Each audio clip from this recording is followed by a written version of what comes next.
जय जगन्नाथ सांग माने देखंतु मु आज आपण मटन तरकारी करिछि।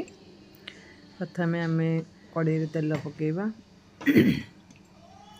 तेल टिके गरम हो गले से आम गरम आमर साबुत मसला पकेबा जैसे दालचीनी बड़ अलैच छोट अलैच तापर तेजपत्ता जीरा आम या पकेबा। तापर मटन टाक भल कि धोईकिनी आम देहे घोड़ेकिनी रखिदेवा। जिते मसलाटा टिके भलसे हो आमर गोटा मसला तापर आम कौन करवा ना से पियाज पकेबा। पियाज टाक आम 5-10 मिनट खंडे भाजवा टे नाली अंश आसा पर्यंत आम भाजवा।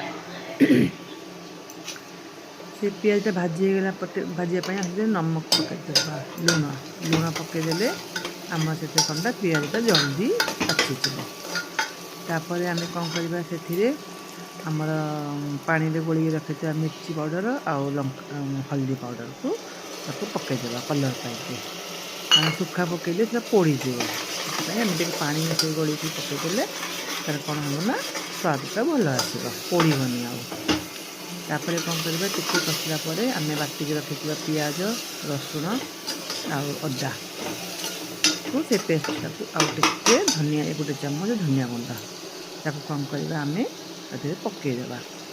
पकईकी से भल भाव आम मसला को भाजवा भल कि मसलाटा होगला 10 मिनट खंडे होगला आम से धोईकी रखी मटन को पकईदेवा।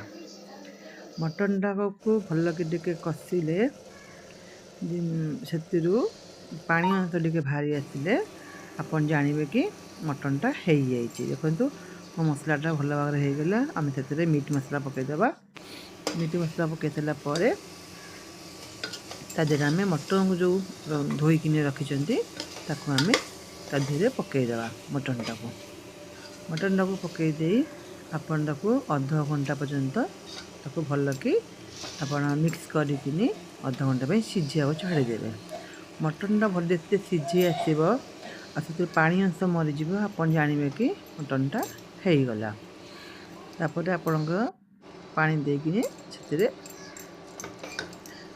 5-6टा सीटी मारदेवे। देखु मोर अबिका तरकारीटा रेडी होगला। देखो मु आनी देखु मटन पानी कषिया पानीटा बाहरला ताने मटनटा हो जाइए। आपण पानी दे स्वाद अनुसार तापर देखो मु बाड़ी देती खावाई कि बहुत टेस्टी होती। आपण मैंने यहीपरी बनातु आपण खातु परिवार को भी खुआतु।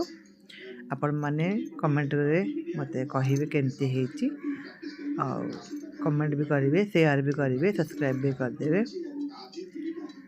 थैंक यू सांग माने।